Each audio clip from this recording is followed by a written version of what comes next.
Welcome, Nichole. Thank you so much for joining me on this incredible podcast where we get to share your story with all the other women in the community and the listeners of the podcast. So, all the way from Utah, thank you so much for being here.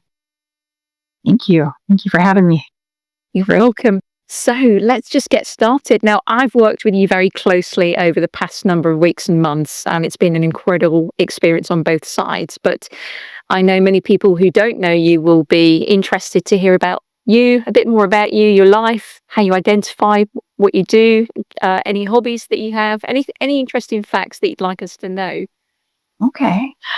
Yeah. So I grew up in Maine, in the U.S., a little dairy farm, and moved to Utah as soon as I graduated from high school.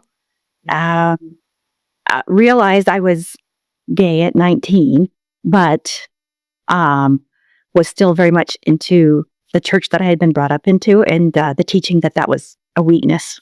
Yeah. So I've lived here in Utah since I was 18. Yeah. And married for 29 years, 5 kids. Yeah. Yeah. So 29 years of marriage to a guy, right? Yeah. Right. To a man. Yes.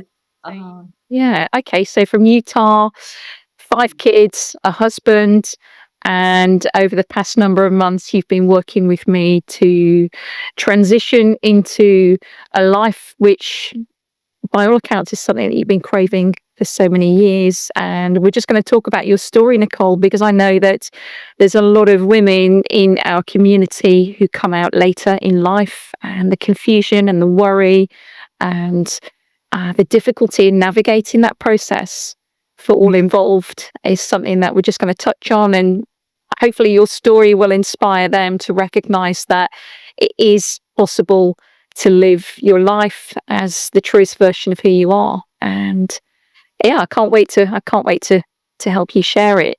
So let's just go back to you, Nichole, when you were 19. You say you first realized that you were gay then. What was going on inside of you? Just describe that experience, what it was like for you. So at 19, I went to college. Fell madly in love with a roommate that I had, but would not speak it, would not acknowledge it,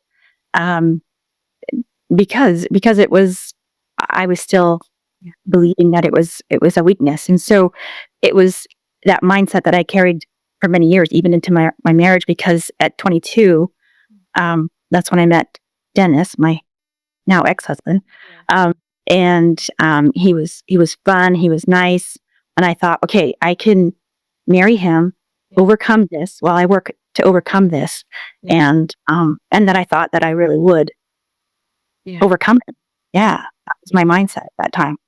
Goodness me. So what was happening? I mean, what was happening inside of you? I mean, I know that you say you come from a religious background, and being different and being queer was regarded as a weakness, but also a sin. Right. What was that like? So talk to us about religion if you're happy to, and how, what was that like for you growing up? Yeah. So I was raised in the LDS church, the Mormons, and when I was younger, the teachings, like during the 80s and things, when I was growing up, that being gay was a choice, and it was a sin. It was a sinful choice. And my family was all about that religion. That was life. That's what we did. And so even though I should have known that I was queer when I was young, I didn't realize it, because I was so absolutely sure that being queer was a choice, And so when I was 19, early 20s, they kind of changed their teachings on that maybe people are born that way, but you can still overcome it. It's a weakness. It's a sin. You can overcome it. And so, that was my mindset for years. Did you truly believe that your sexuality was a weakness and was a sin? Oh, definitely. Yeah. Yeah, I did for a long time. How did you I'm curious. So what was that like, knowing that you had these feelings for women, Mm. but then internalizing that as some sort of weakness? What was it like to be you doing that? Yeah, it was difficult because I beat myself up all the time. It was yeah, I would feel like I was failing Yeah. all the time. Just um just beating myself up all the time that I was weak, Yeah, yeah. but I didn't overcome it. And um yeah, just that negative talk and negative belief about myself a lot. And so Yeah. what was the impact of that on you? So from 19 up until how many years later did it all start to spiral and become unbearable? Yeah, until 40. I lived from 19 to age 40 where I just couldn't take it anymore. It was really difficult because I hid, I withdrew. I felt like a hypocrite, a liar, because even though I kept trying to overcome it, I couldn't. Yeah. So I was still living as a straight woman. And and so yeah, it just runs it ruined my confidence. It Yeah. really did because I would just beat myself up all the time. Yeah. And just, yeah, What feel did you do? What was going on inside of you when you were beating yourself up? Like, what was that like? oh, it would just be negative, a self-talk about just how weak I was, Mm. that I should be stronger. And then I'd pour myself into scriptures, prayer, like everything that I would try to compensate and try to overcome. Yeah. I couldn't. And so it was just a cycle. It was just a cycle of doing that. Yeah. Did you have anyone to talk to, or did you have to keep all of this in? I didn't know, I didn't want to talk to anybody about it because I felt it was my personal weakness that I should be able to overcome. And so I tried to do it by myself for years and years. And then at age 40 was when I was just, I'm not overcoming this, Yeah. it's not going away. I'm not beating this. And the weight of it just really, really started to get to me. So that's when I started talking to certain family members. I told a couple of sisters, Yeah. a couple of close friends, Uh-huh. and then that was when I told my husband as well. So when I was age 40, Yeah. I told him that I was attracted to women. No, not that. To use how was that? Because I know so many women out there just think, oh my goodness, I'm not ever going to be able to get myself into a place where I can sit my husband down or anyone in my family and say the words that completely are the opposite to the life I've been living and Right, your perception of who I am. right. Yeah, we had gone for a walk, and he had told me, and he told me quite often that he had me on this pedestal. That I never did anything right. Just tell me something, he said, that make you, you know, Yeah. more human, like real, and so we were talking, and we were walking along, and I said, well, I'm attracted to women. I'm only attracted to women. Mm. And he just stopped for a moment and he said, well, what's your type? And then we just kind of talked about things, and that was the start of being um, more authentic, more. I still thought that I could stay married, um, and just not give in to that, um, and, raise the kids and just stick it out. That's what I was planning on it 10 years ago, 12 years ago. What was your husband's reaction when you said, "Look, I'm only attracted to women"? It was, he wasn't angry. He wasn't upset. He just wanted to understand. He wanted to know, Yeah. like I said, what my type was and Yeah. Yeah. things like that. And we kind of joked around and back and forth like that. Do you Yeah. think at that early stage that he accepted it when you Yeah. He, it's funny because when we were first married, I asked him if there was anything that, any of the kids could ever do or something that would make him that he'd really struggle with. Yeah. And he said having a gay kid. Wow. And so that's why it took me so long to come out to him. I didn't know what he would react like, but he responded well. And we have two gay sons. Mm. And, he just it just opened his heart. He loves each of us. He understands Yeah. just who we are. Yeah. Absolutely. And that's the thing, isn't it? So many people out there are just products of their conditioning, and that conditioning can make people feel scared and have those judgments until the reality of life shows up and gives them the experience that they've been dreading, and they find that I don't need to react like this. It's okay. Yeah. Yeah. Mm. Yeah. So, Okay. And so you've had all this turmoil for all of your life, your young life, recognizing that you were different, try to squash it down, try to battle it, trying to pour yourself into your religion even more, and trying, in your words, do better and beat it.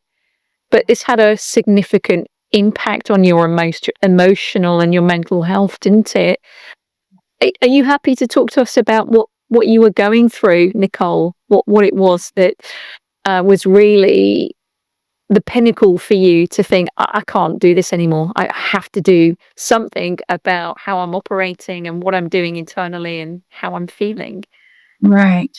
Yes. So, for years, like I said, I was just trying to overcome it. And, and it wasn't really until I was talking to my gay son and, telling him, just be faithful. You can do this, you'll find someone. Yeah. And he looked at me and he said, Mom, I can't be with someone. I can't be with a woman physically. Yeah. And that's when I stopped and realized what I had been doing all of these years was I was just disconnecting with intimacy in particular. I would just disconnect and fantasize about women and things like that. And so it was a real disconnect throughout my marriage. Especially during those times. And so, and that made me think, well, if I don't want this for him,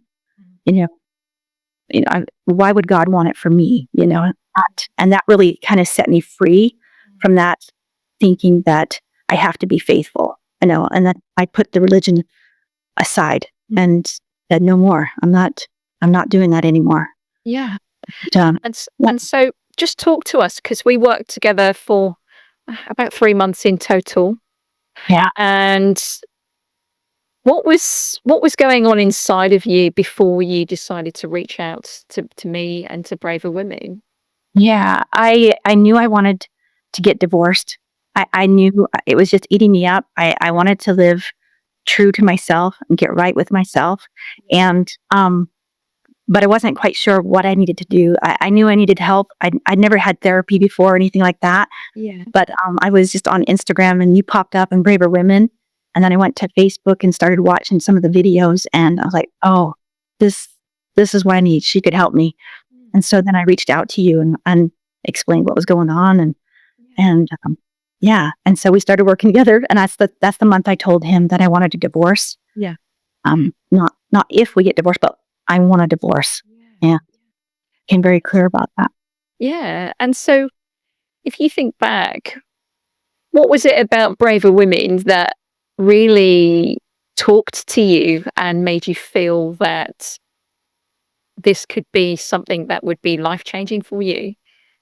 Yeah. When I was watching your videos and when you talked about being braver, overcoming the self-doubt and anxiety, things like that, everything that I was feeling and experiencing, I just knew that I needed that, I needed that help. Yeah. And, you were experiencing was the complete opposite of confidence and bravery, all of this self-doubt. What was the most troublesome thing that you feel you just couldn't get past, that you weren't able to process or deal with? that was enlightening. It was this fear of rejection that I didn't even know existed, that I didn't know I was feeling. When it came to my mother, that was what was holding me back. Yeah. Was talking to her about this and just telling her straight out who I am. Yeah. That I was divorced and that I was a lesbian. Yeah. Yeah. So this, interestingly, and I know you won't mind me saying this, Nichole, that when you came to me, you just thought you had just a couple of things that you wanted to sort out via therapy. But when it came to it, this self-doubt was spilling into all areas of your life and making you question yourself. And you recognized that there was anxiety at play in nearly every area of how you were showing up. Right. What was that like for you when you recognized that? That was incredible. Just to realize that I'd always been looking for problems, scanning, um, just filled with that doubt, just not knowing and not trusting myself Yeah. in any situation, just Yeah. always looking for a problem and Yeah. being scared, being anxious. Yeah. Holding yourself back and not doing things. I remember you saying to me, I don't want to do that in case I fail. Right. Talk to us about that, because this was a lifelong pattern for you, wasn't it? It was, yeah. It started quite young. Just I I I thought that if I just did not try something, Yeah.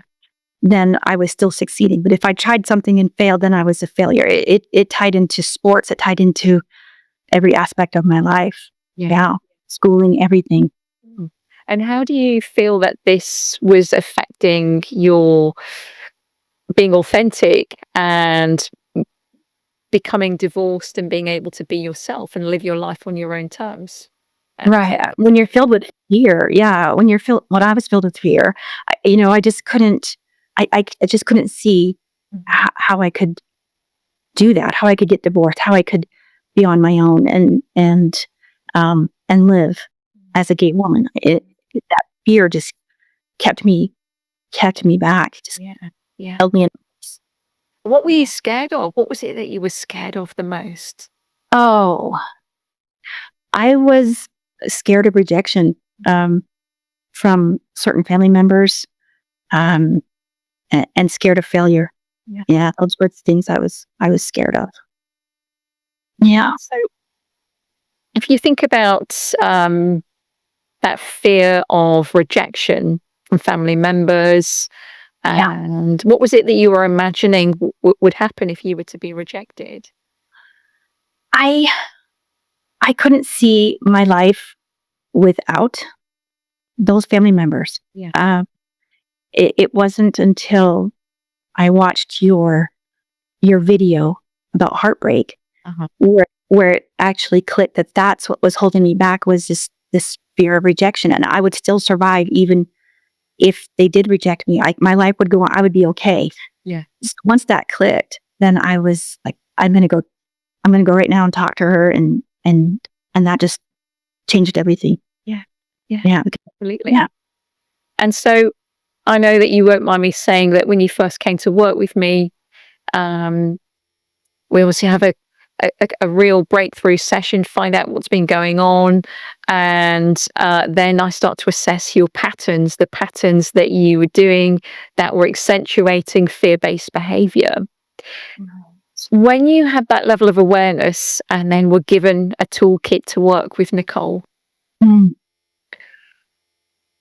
what was the most profound changes for you? What did you start to notice the most? Okay, so yeah, the everyday work, it changed my thinking about trying to find problems, problem solve in the future, worrying about the future, because I was able to just tell myself, you can do this. You've done it. You can do it no matter what. And so just changing those little thoughts every day with you, and being accountable and reporting and things, that really helped, because it was long enough that it did change the way I showed up in my thinking. Yeah. What did that allow you to do then in that case? Because I know that I remember you messaging me and you said, Leanne, I've got it. And this was after about 3 weeks of undoing heavy lifting in our sessions, Maya, around these fears, these ideas, these fear-based ideas, these runaway thoughts, and some of these real visceral emotions that you'd been carrying your whole life. I got to about week 3 or 4 and you just knew what you needed to do. Right. How effective do you think what you'd learned so far helped you to be able to take those steps to have that conversation with your mum? And we'll come on to that in a moment. But just Yeah. talk to us about what that experience was like for you. Just by changing that thinking that I was doing every day, Yeah. um, I didn't have to. I wasn't worrying about what was going to happen when we did have Yeah. the conversation. I wasn't going into it looking for a problem, being defensive, it just changed. It changed my whole outlook on that. Yeah. Yeah. And so talk to us about the conversation that you had with your mum, because this was one of the big things that you were scared of the most, wasn't it? Just you and Dennis had that sorted, you knew what you wanted to do, and then the only thing that was really holding you back was this conversation that you wanted to have with your mum to be able to explain, hey, this is who I am and this is what's going to be happening. Right. Yeah. I went over there, and I just sat down with her and I told her, I said, I've tried to have this conversation before, but I want you to know that I am gay. I have always been gay, and we talked about my past and at 19 and things like that, and also about the church. We just had a good conversation, and she sat and listened, um, and then I told her we would be getting divorced. Dennis and I would be getting divorced, Yeah. and she said, I don't understand it. I don't understand being gay, but I love you, you know. Um, and so all of those fears that I'd carried all those years of her not loving me and disowning me, Yeah. That was wasted energy. Yeah. And do you think that when you approached that conversation, Nichole, with your mom, that you were definitely better equipped in terms of how to be able to deal any potential rejection? What was your mindset going into that conversation, would you say?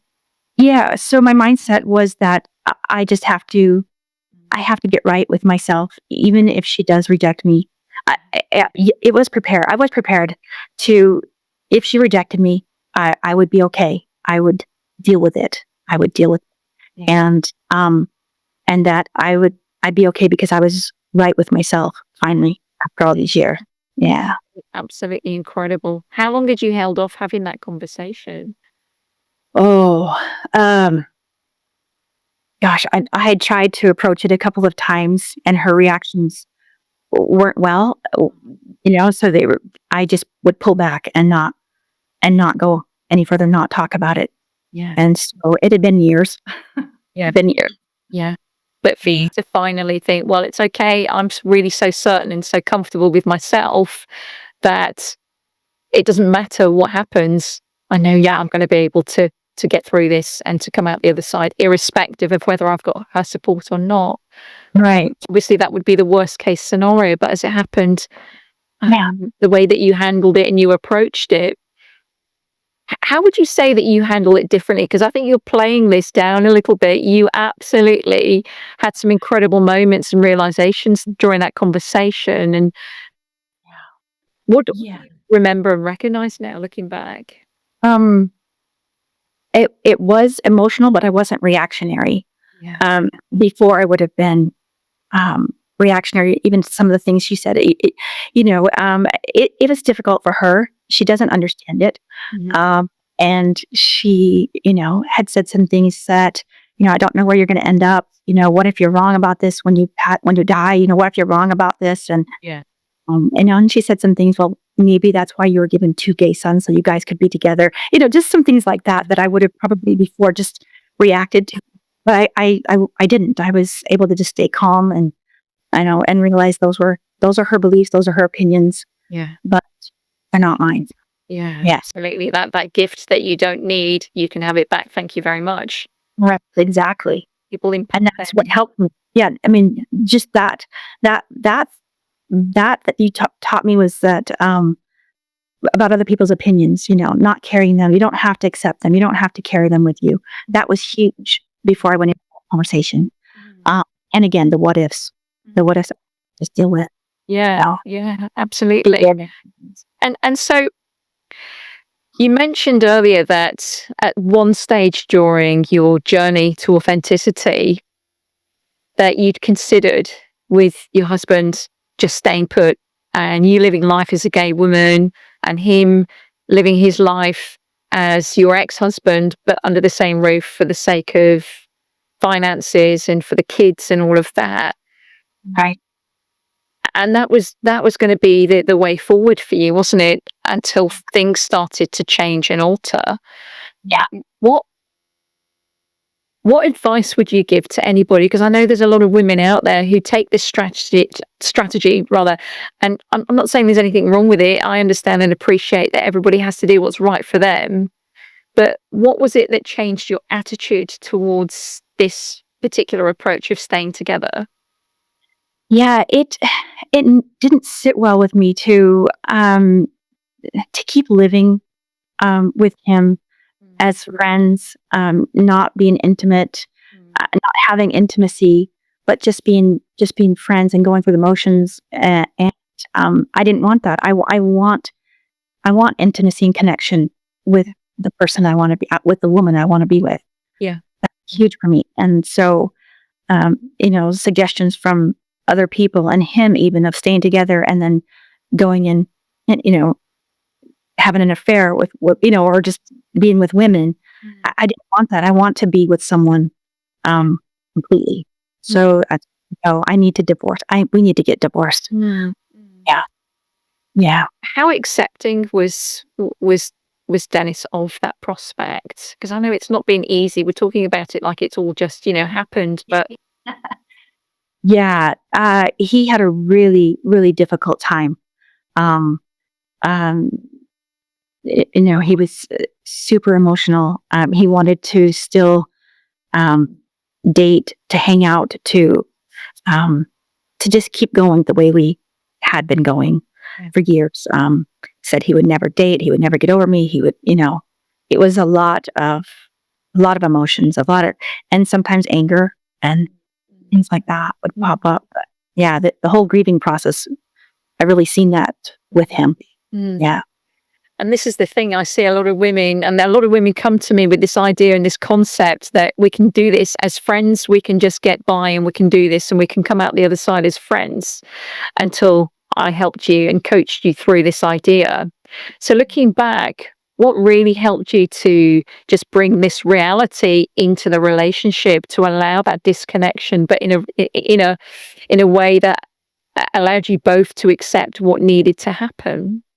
Yes, it was when we talked about how unrealistic it is to think that my new partner and his new partner, that we're all going to just go and have activity and go see our families together. All of it, it was just unrealistic expectation of continuing on as best friends. We can be friendly without being best friends and in each other's pocket all the time. Yeah.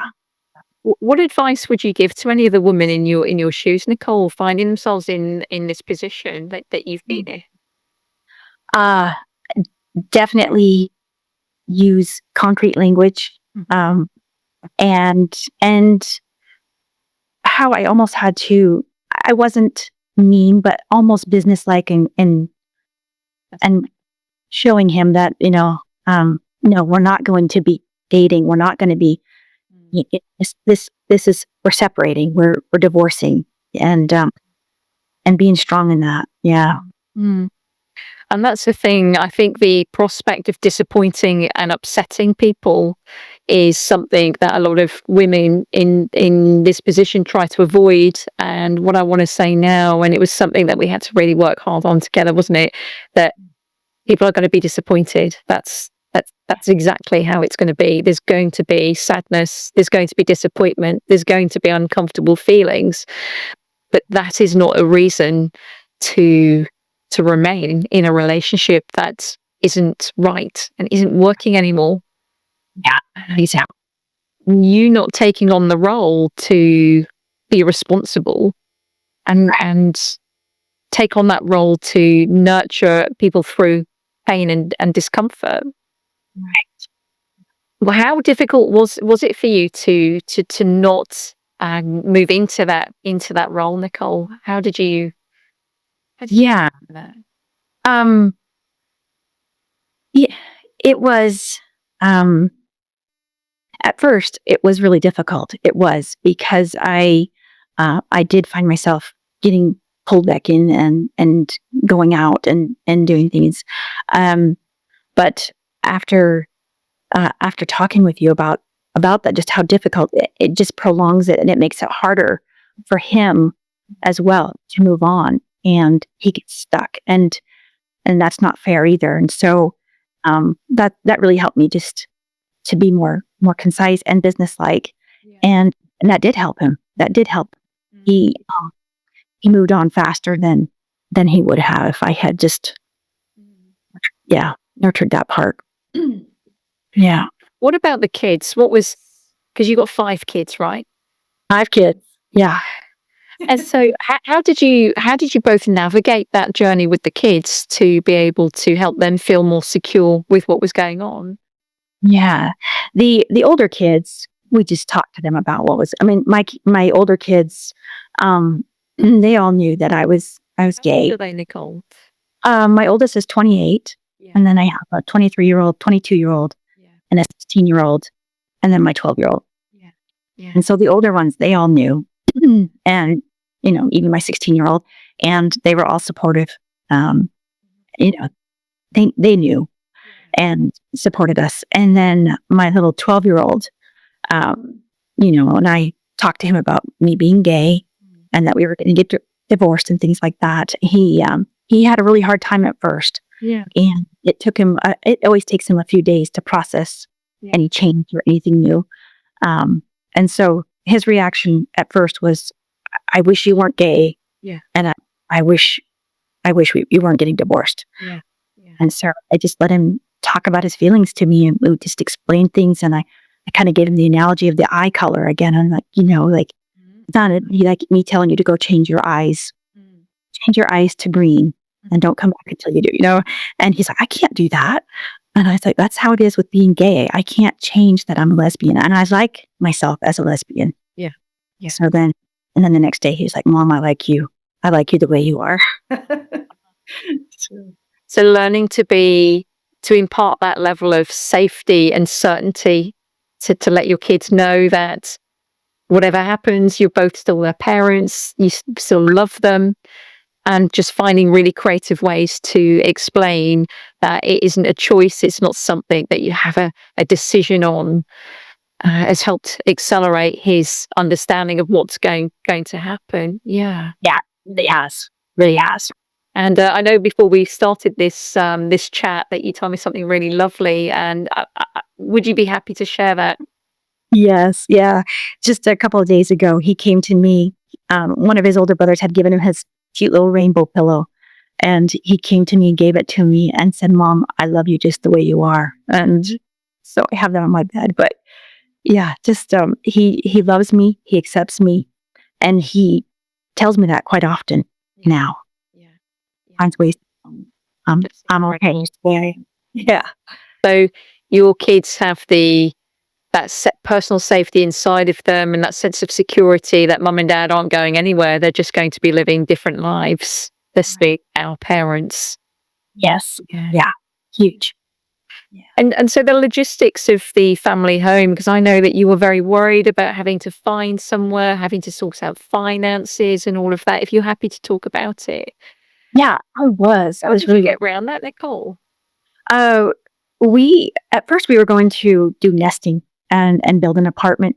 Um, and, working for me, I get stuck in that black and white thinking sometimes of it has to be this way or it's not going to work. And what I've learned from our sessions and just from life is that it doesn't have to be that way. There's always another road, another pathway. Yeah. And that's kind of what's happened. We've changed the plan several times, and I'm okay with that. I know I'll just deal with whatever comes up. And so, and so that we've changed our mind about the apartment. Mm. I'm going to live here with the kids in the house for the next couple of years until Ava graduates. Yeah. And he's finding a townhome for himself, and he'll be moving out soon. Yeah. And finances. Yeah, I was worried about that at first, but we've worked that out as well. Yeah. So we okay. Yeah. Yeah, absolutely. And so, talk to us about that black and white thinking, because that was very, very evident. So when you first came to me, Leanne, I just need to get this job that I've started. I need to qualify and then I'll be okay. And all of these eggs being thrown into one basket. And if that didn't work out, where was that going to leave you? When we started to examine this black and white rigid thinking, we realized that it was very much a fear response, that if it's not one, it's the other, and leaving you in a state of despair if you weren't able to get the outcome that you'd set your intentions on, leaving no room for flexibility or middle ground. Yeah. How often had you lived like that? How often had you been just operating like that out of awareness? Yeah. It was my whole life. Everything was black and white. When you grow up in a religion, everything is black and white.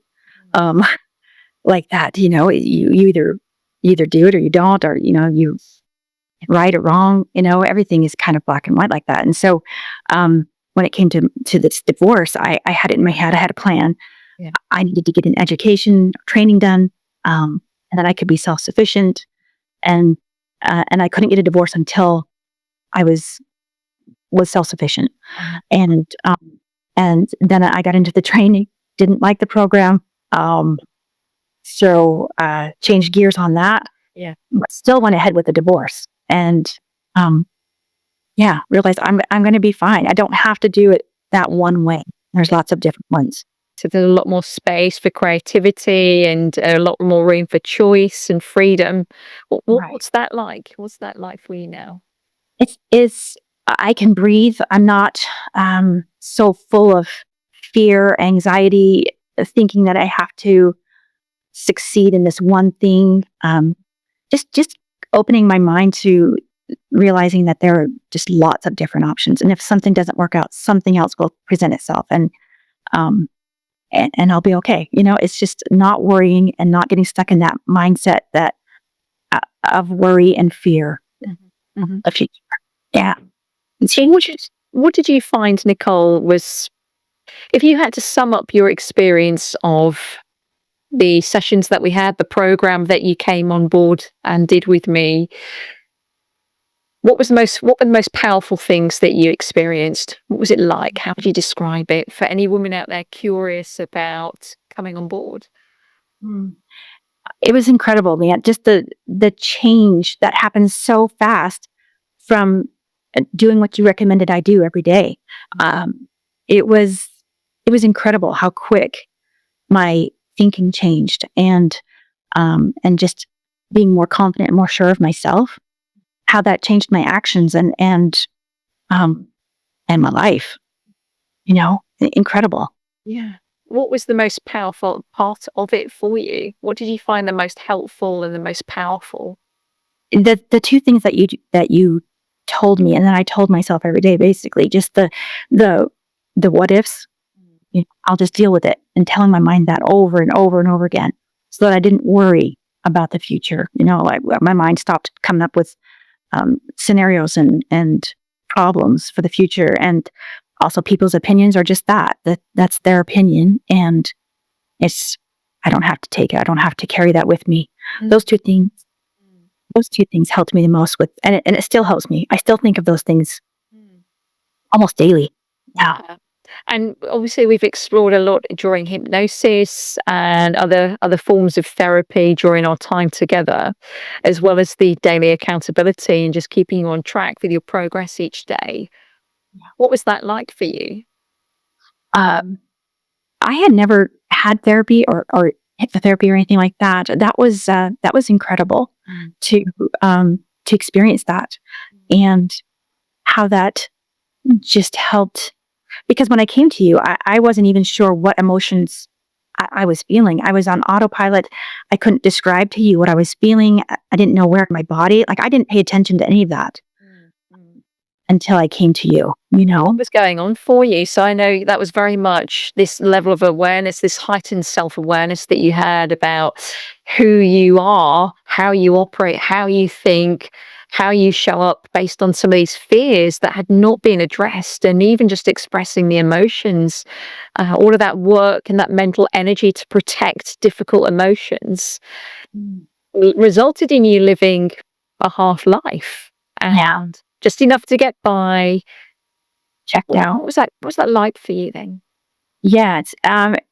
It was interesting because I didn't even realize that I was doing that, that I had just checked out and was just on autopilot. I didn't even know that until I started working with you, and then, experiencing, uh, understanding emotions more, and feeling that, and taking the time to be aware, slowing down and really paying attention to my thinking, my feelings.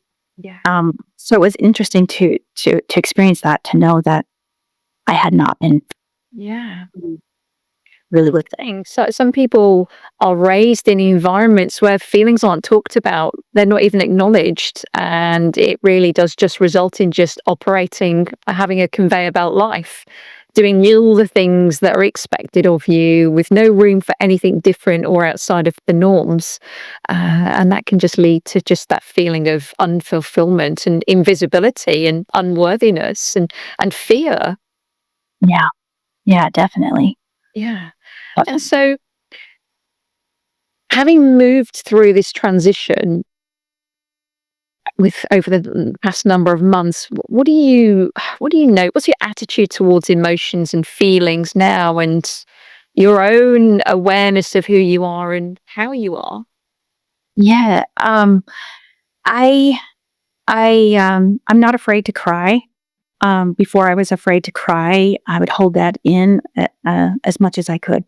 Um, I'm not afraid to acknowledge or have conversations that are hard. Before I would avoid, uh, and I would shut down and avoid. And so I'm not doing that. I carry on conversations and have hard conversations with people. And yeah, I'm not hiding. I'm not hiding, and I'm not withdrawn into myself like I did before. It's been pretty incredible. Yeah. And so, what if people? What have your family or friends noticed about you since you finished working with Braver Women? Oh, that I am more confident. Um, that I do share my thoughts and opinions. Yeah. Um, and the connection, the confidence. There's one thing I would like people to know too, is just that when you're more confident, you can connect with people. It's so much better. I make eye contact, I smile, I have conversations. And when I'm not confident, when I wasn't confident, I really did just withdraw, and did not make connections with people like I do now. It's incredible. Yeah. Yeah. So, how powerful is that? What does that mean for your life then? Right. I can connect with anyone, whenever I'm out and about, even if it's just a few moments. It's looking people in the eyes, and smiling, and being able to carry on a conversation without any self-doubt. Yeah. Yeah. And I know there's in very many different cultures and different parts of the world, women still have this place where they have to be insecure and seen as not important and not allowed to have their opinions, not allowed to have their views, or seen as bossy if they do. What do you think about that now? Mm, yeah. It just, even looking back to the religion that I was raised in, um, uh, women pretty much are kept at a certain level, and um, yeah, just breaking free from that mindset alone has been amazing.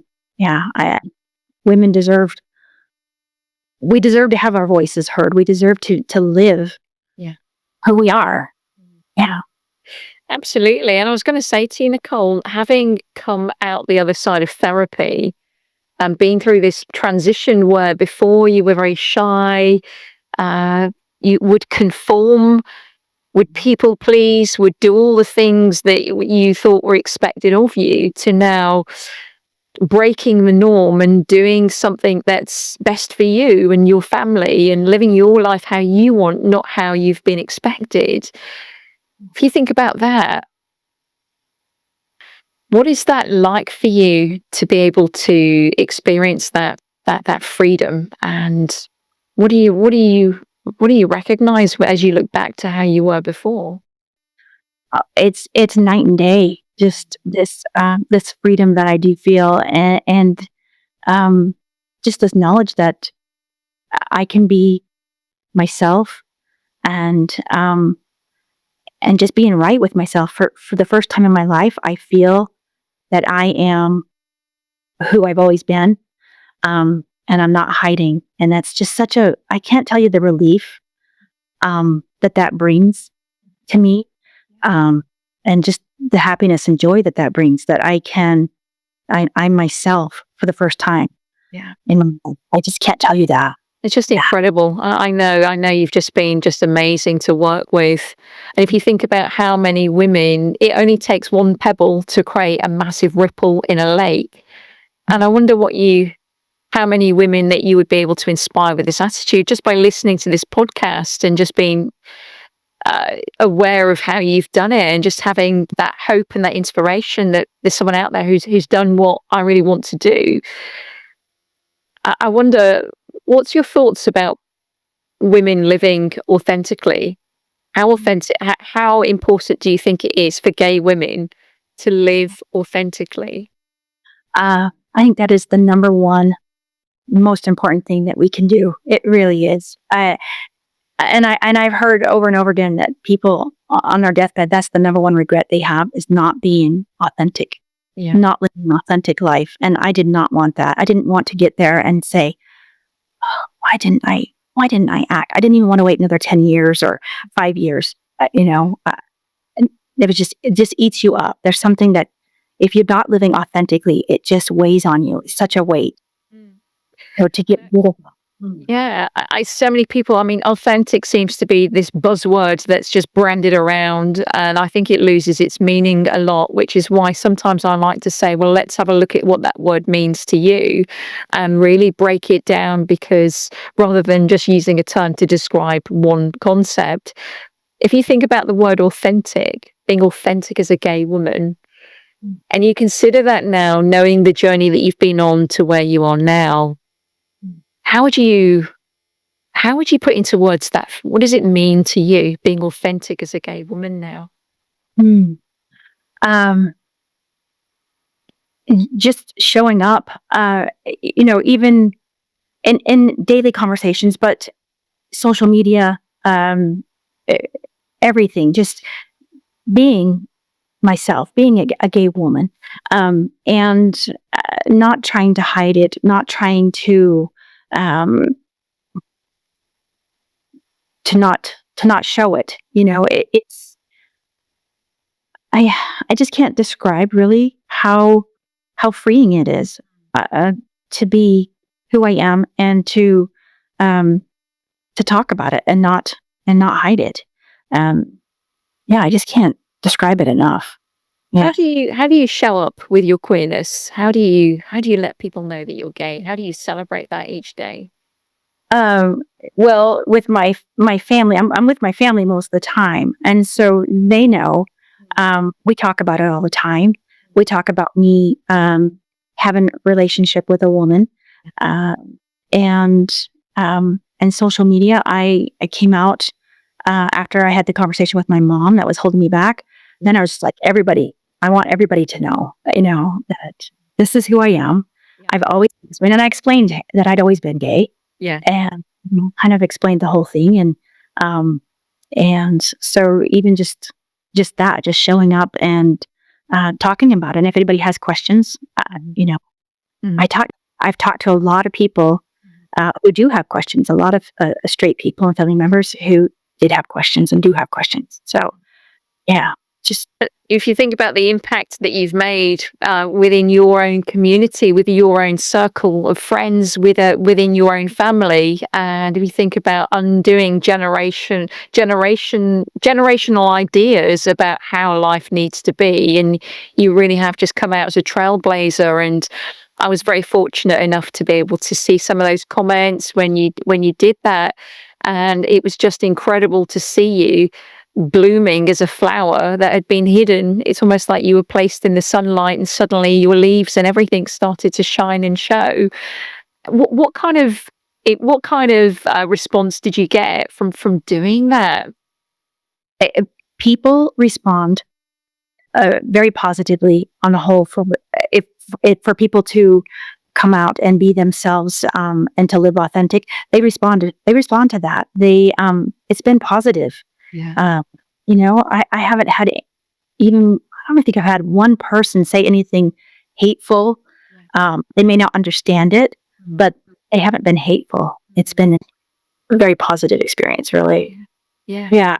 And if you think about that, and this is the key to overcoming fear, is being brave enough to break a pattern of what you've always done, show up, do something different, and realize that nothing bad's going to happen.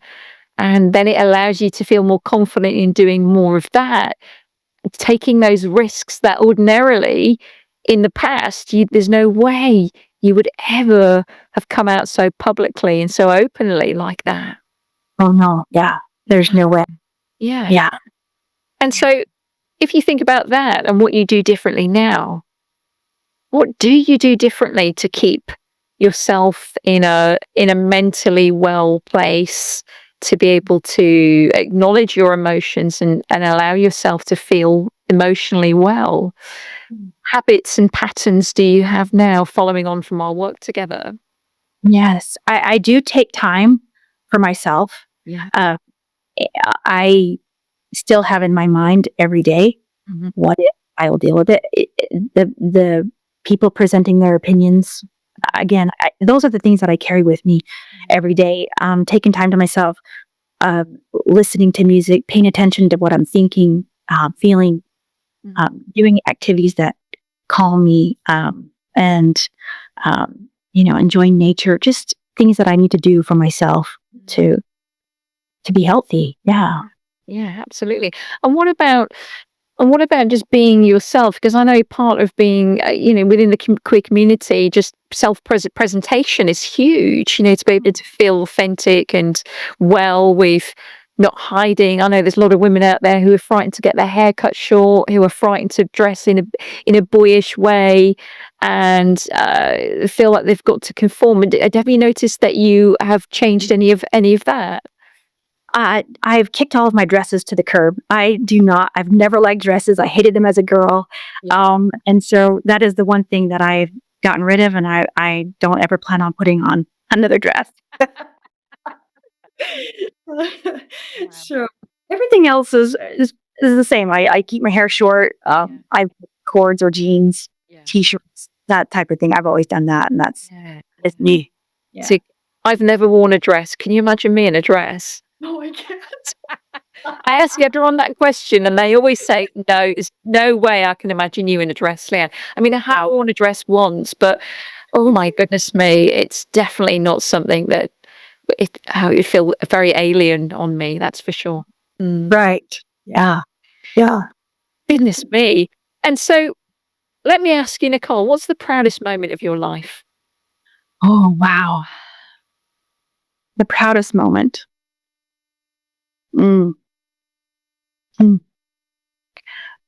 Honestly, it is talking to my mom. That was the biggest fear. And so to overcome the biggest fear that you have in your life, yeah, that's my proudest moment. Yeah, absolutely. And this is what Braver Women is all about, is, some people associate bravery with life and death situations, and that's their definition of bravery. That fits right for them. But if you think about women who are different in a world that's been designed for straight people, irrespective of whether people think, oh no one's homophobic anymore, everyone's cool with it, they are not. There's pockets of people all over the world that make people feel scared and fearful for their safety, and being brave and doing something that just feels threatening in such a profound way that it's enough to keep so many women out there in the closet, not coming out, not being themselves. If you think about that, just being able to have that conversation where it's just not something that you've ever imagined you doing with your mum, that's incredible. Absolutely incredible. Knowing that you no longer have to navigate your life around that idea or that problem. Right. So if you think about it, what does bravery mean to you? Having been on this journey for you. Yeah, bravery for me is being authentic. To me, that really is. However you see yourself, Yeah. and living true to that, and getting right with yourself, and just taking the steps you need to take to do. Yeah. Mm-hmm. Yeah. And Nichole, this is just such an incredible story. Thank you so much for sharing with us. I'm just going to ask you one more thing before I say goodbye to you. Say you had somebody comes up to you and says, "Hey, what's it like working with Leanne?